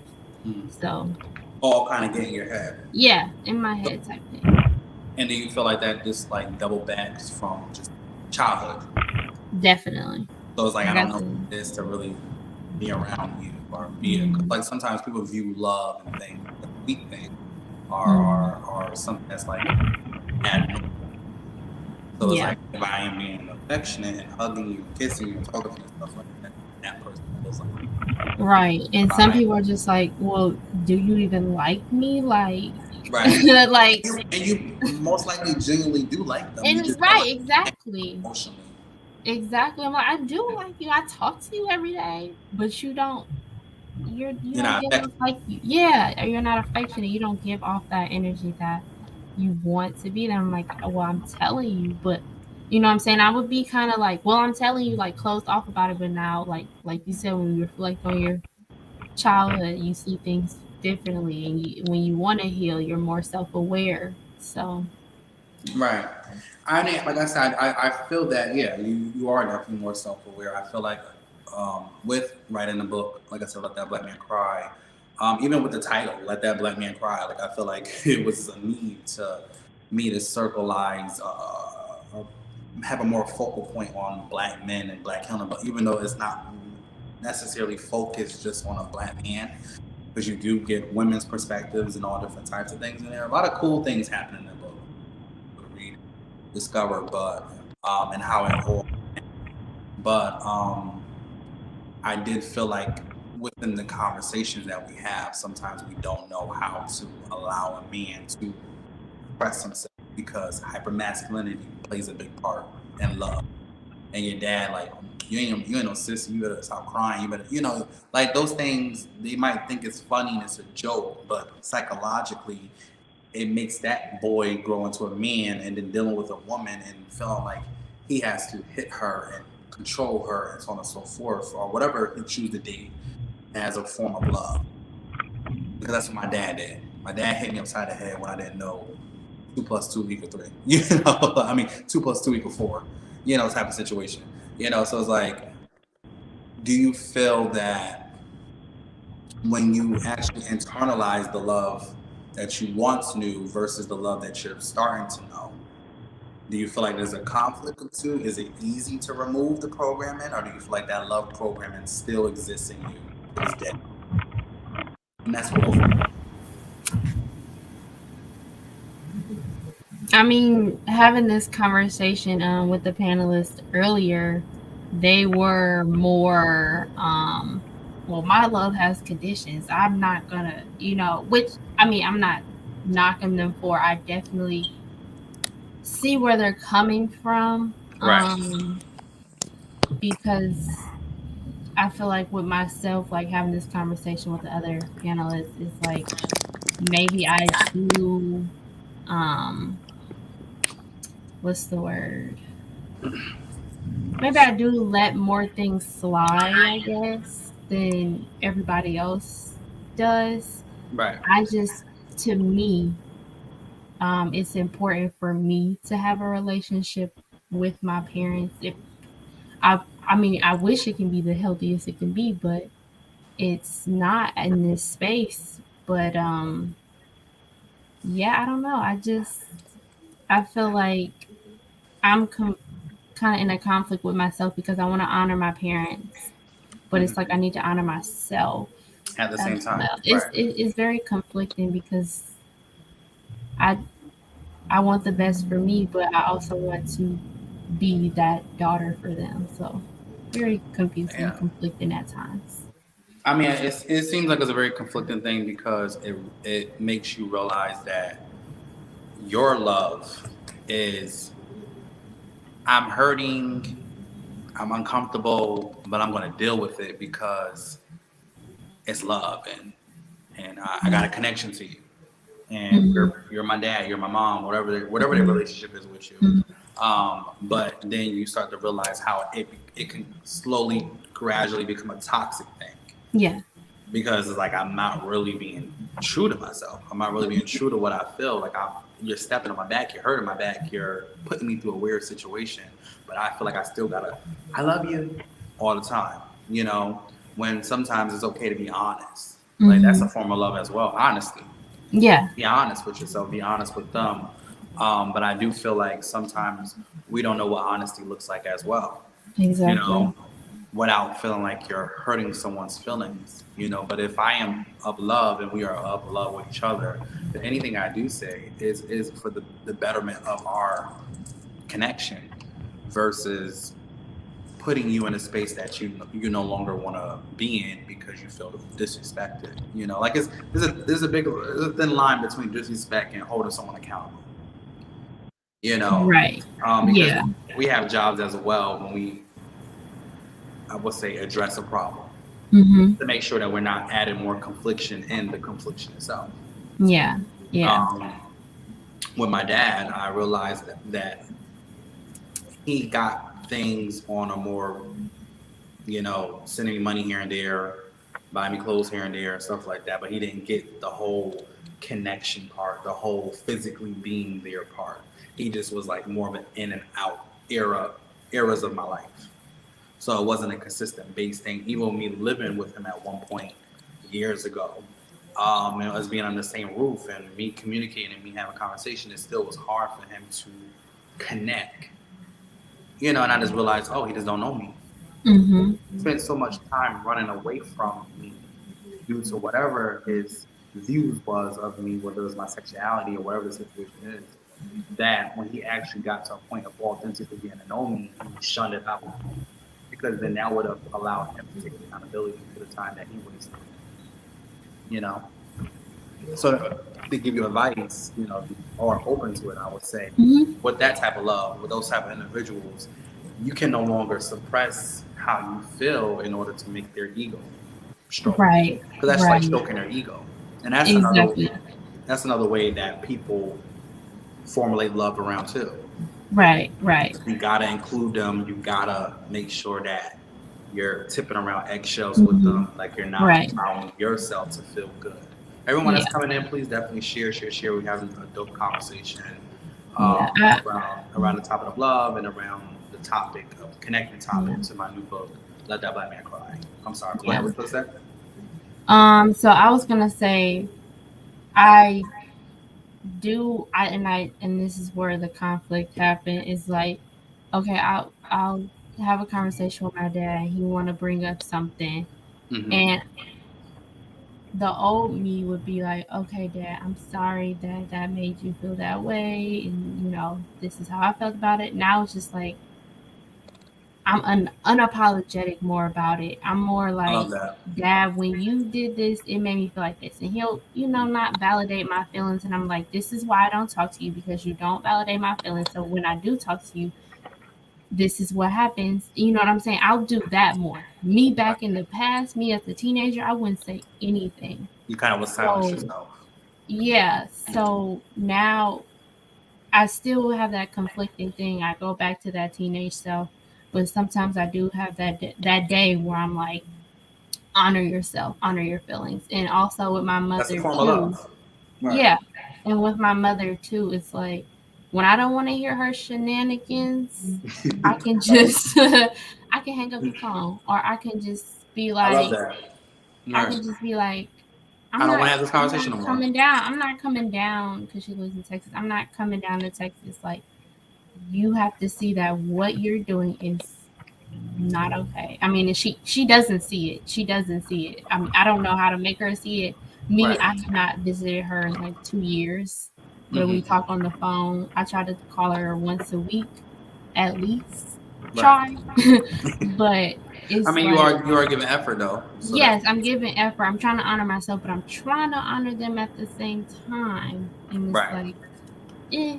But it's like, to It's a me, it's confliction. worth it because I love them. They did the best they could. I try to be understanding and compassionate and forgiving because that's what I want from God. That's what I Right. want from the divine. So I have to give that out.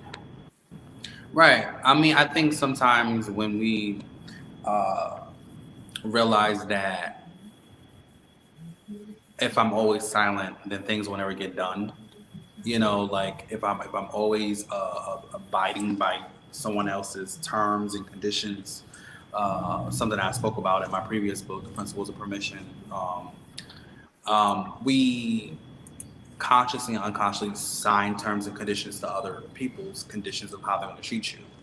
And then we realize when we need to renegotiate that contract, everyone's not on board sometimes. Because again, the accountability sets in. Again, the real reason of why you are the way you are sets in. And I think sometimes, like in the book, Let That Black Man Cry, you'll find that the relationship between Cedric and his mom was always a give and take. You know, he through the book and through the idea of the book is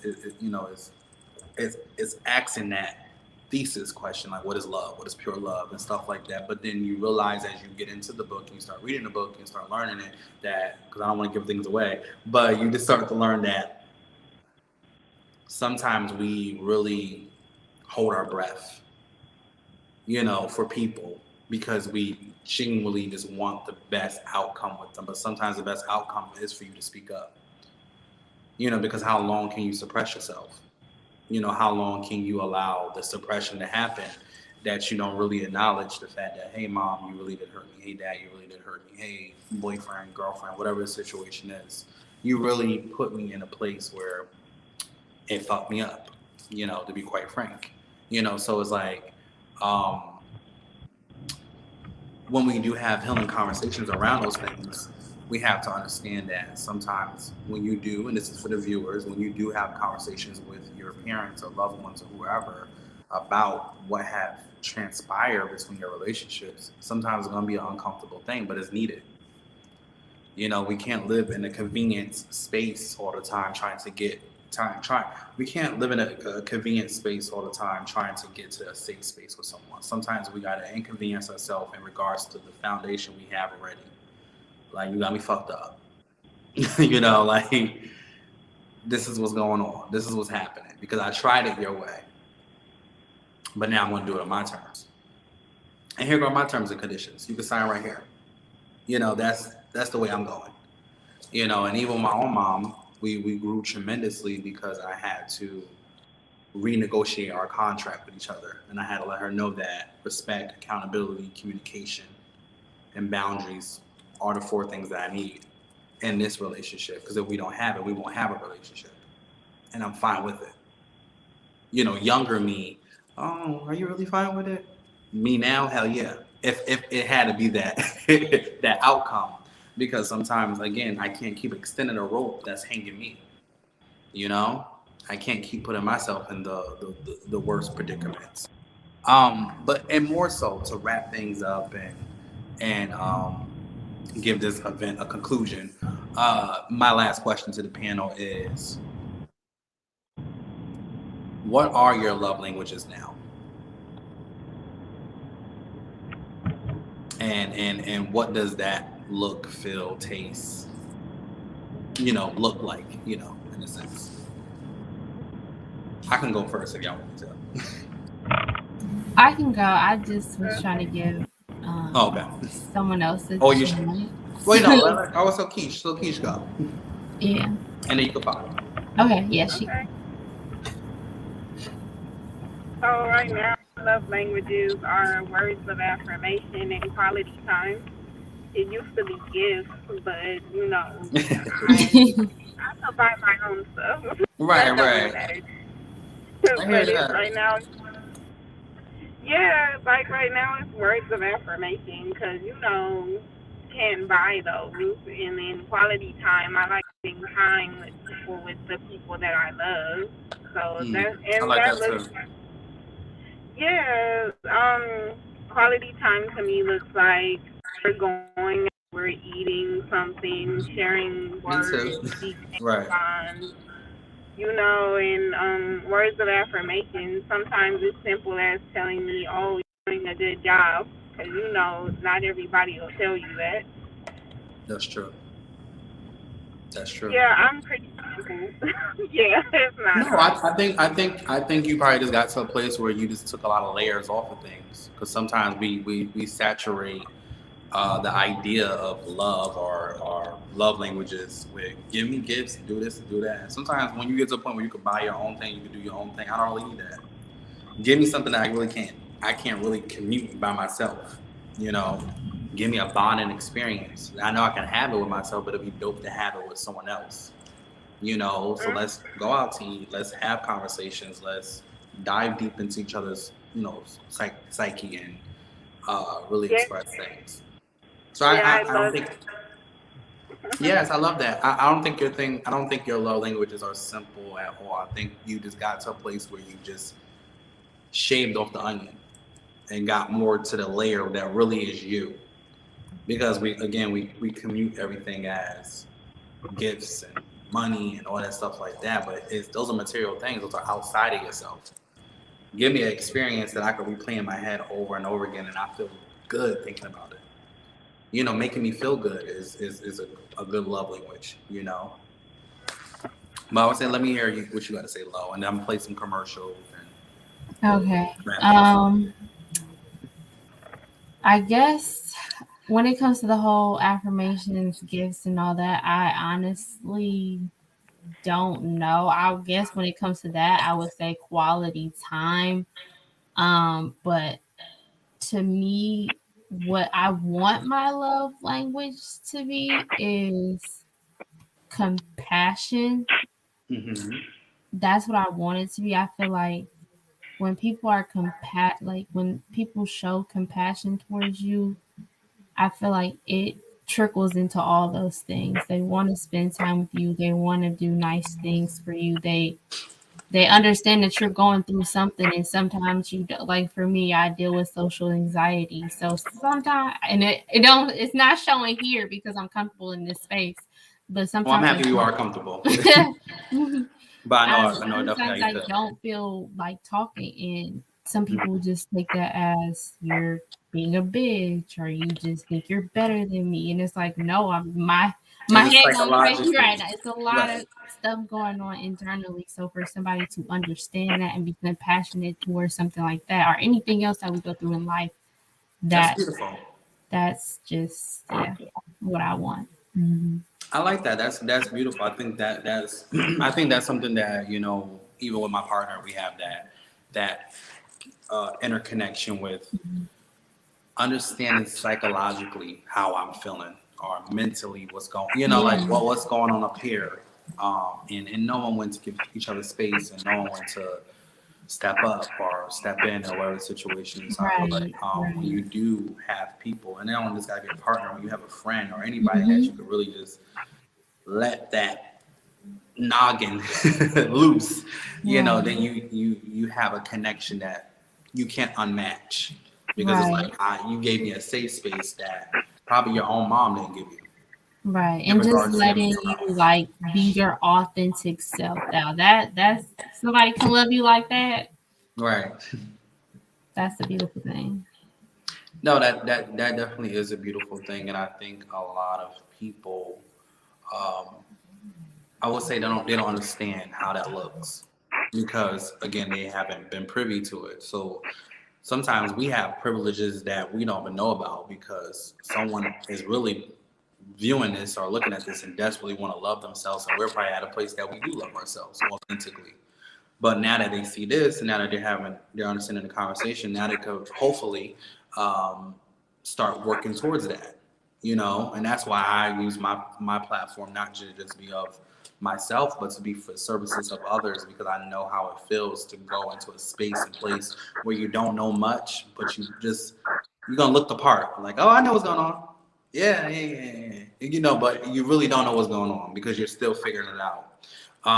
And getting out of high school and trying to connect your life and trying to become who you want to be and navigating through those things. Like I understand that grind because I went through that grind and I'm still am grinding. You know, I'm still am soaring and making things happen in life. But I know how it is sometimes to feel alone in this process because your vibrations is up here and everybody else shit is like beneath you.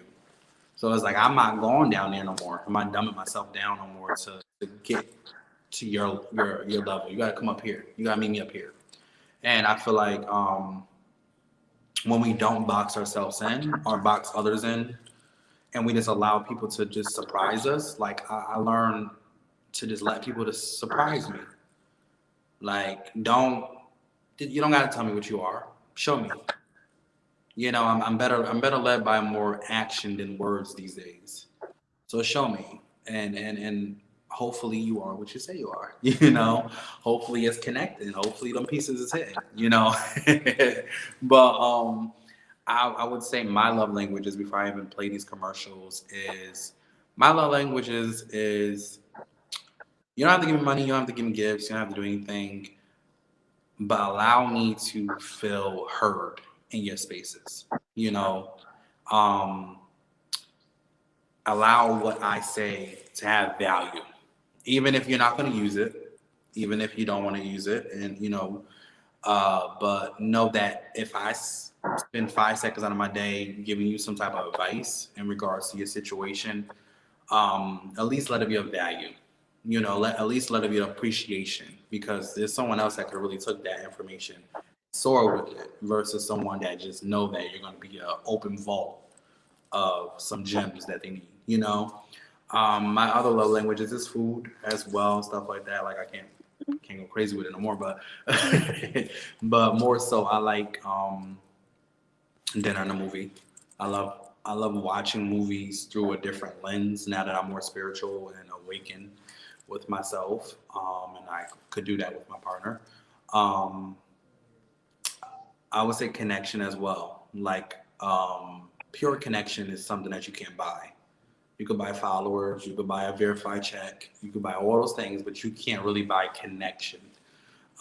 So my love language is the most is connecting with someone. If I can connect with you and we understand each other, and even if I don't connect with you right away, or you don't connect with me right away, because I've had people that have had their own perspectives on me.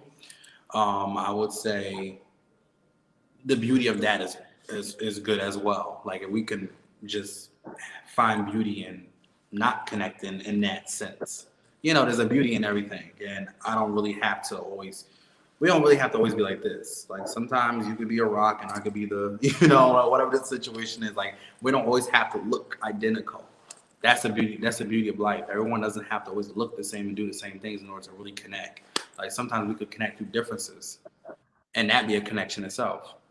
Like, you know, I know you like the party and I know you don't like the party. So I'm gonna hang out. When I'm in the mood to party, I'm gonna go with you. When I'm not in the mood to party, I'm gonna go with you. You know, it's like you have everything has categories in life. And as you get older and you realize more things, you realize like, yo, everything in life really has categories. And you have some people that you deal with, and you have some people that you don't deal with on certain days, and that's okay. So my love languages is connections. Let's connect. Let's really in conversation. Let's go deep. Let's talk about some things. Let's bring it up. Let's have a little tear. Show me yourself. Don't have to hide yourself. Show me your true self. That show up and show up and show out. But definitely, I thank y'all so much for joining me in this conversation. To all the panelists and people that were here and dipped in and dipped out. Thank y'all for sharing space. Thank you for sharing your transparency with me and the viewers. I am definitely about to play 2 commercials from those that have promo. So I want to play one from. Hold on. Why is this not going? Oh, here we go. I'm sorry, yeah. So I'm play one from Feisty Winsome, which is a black-owned makeup brand, which I am got their little eyeshadow on tonight and stuff like that. And then I'm gonna play something from Troy Lux, which is an upcoming musician.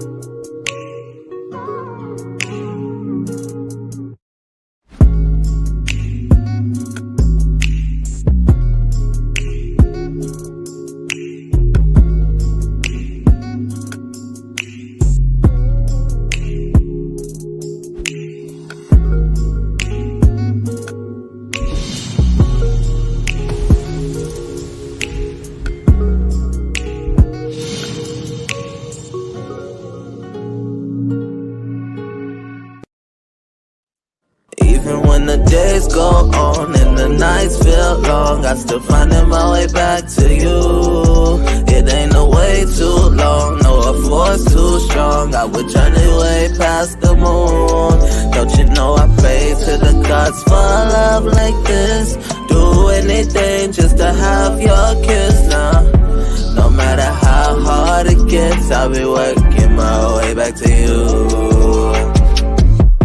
I can read all your emotions, yet I only want your devotion. And we're back. So definitely, I think those that have paid and submitted their content for the commercial slots tonight is always a privilege. And if for future shows, if anyone ever wants to promote anything on the show, I always make sure it's at affordable prices of $25 for a slot to promote and have your brand, image, etc. Definitely publicized and, showcase on the platform. So thank you to Feisty by Winsome, which is a dope makeup brand. And thank you to Troy Lux as well, which is a dope upcoming music artist. And definitely check out his music and definitely go order you some palettes and good foundation from Feisty by Winsome. So this definitely was a very interesting conversation, interesting night, interesting pair. And I think I start to notice different pairs as I pair people up, like what gives what don't give what, like, how people feel talking and being in space with other unique individuals. But I do feel the most, I would say, privy to know that I was able to create a space where people from all different cultures and backgrounds and, came together and could speak and talk and connect as much as they want to. But I do want y'all both to introduce yourselves one last time for the audience and let them know where they can find you and the things that you are running and creating and, do y'all thing. And we're going to roll out of here. Okay. I guess I'll go first. Mm-hmm. So I'm Keish, or Keish Monique online, or Keish. I'm the founder and CEO, editor-in-chief of Hype Off Life, the top 10 hip scene, and it's a top 100 hip-hop blog. So I'd like to show the working. So we put out our last issue, the year issue 4, featuring AZ Chike on the cover. That did really well. Yes. You guys could hit me up at low key and to follow my at Hype Off Life, Hype Off Life, Twitter, all of that. And if you want to catch me on Twitter when I get on there, it's West Coast Quiche. Yes, come on, West Coast quiche. Pull up in the. But no, I definitely feel like also, like I said, me and Keish have worked together many times in regards to interviews and so on and so forth. And I always feel like it's a delight to share space with you and just what your brand represents and just how you are being such a super mom and such a super boss all at the same time. You know, that's something to be amazingly proud about because it's hard to do it, but you're making it look very flawless and easy. So I definitely, send all the love and light to you and thank you again for sharing and joining the conversation tonight. Now for the low, to the low.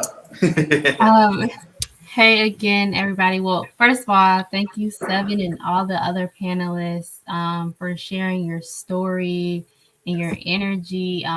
Definitely had a very healing conversation and a reflective conversation, I feel like, for everyone.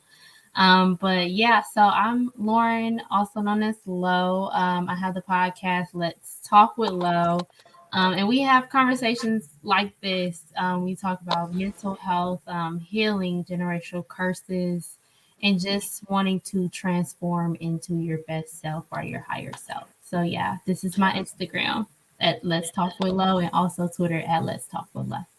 Yes, and I also had the privilege as well to be on Lowe's platform, and we actually have a recent episode that we did, just talking about the books and journey into spirituality and journals and so many amazing things. And I definitely always feel like it's a pleasure to share space with you. It's our first time sharing this type of space with each other. We have had phone calls, but I think it was a good thing that you joined this specific live. I guess this was like more spirit aligning things for you so you can have this conversation, because I feel like a lot of people, the live hit them in different ways.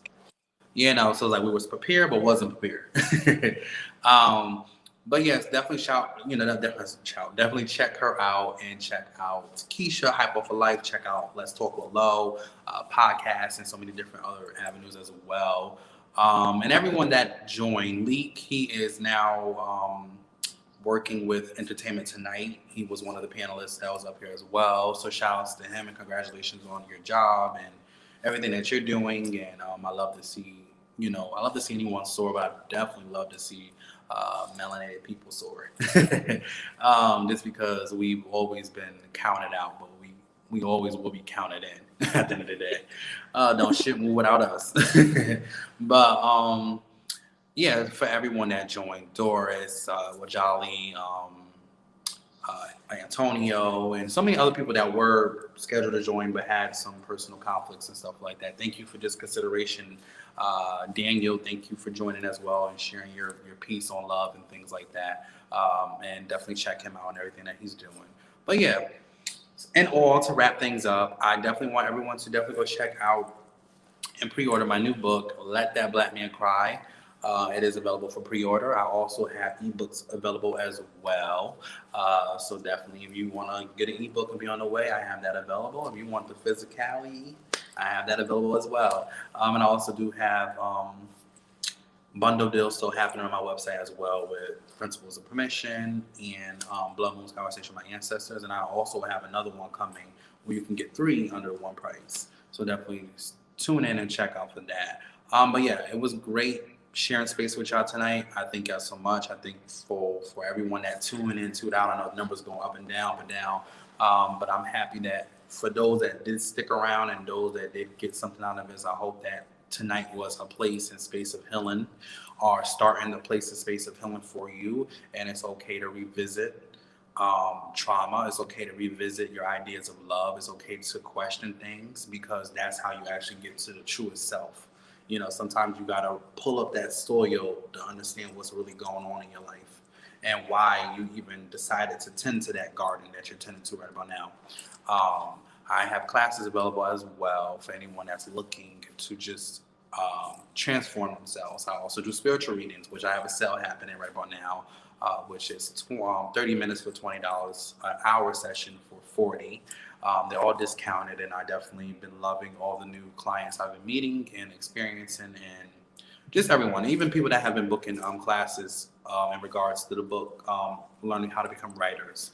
I'm definitely looking forward to working with y'all that have been booking. So thank you so much. There's not much I could really say to really show gratitude for this moment, but I'm definitely going to say thank you.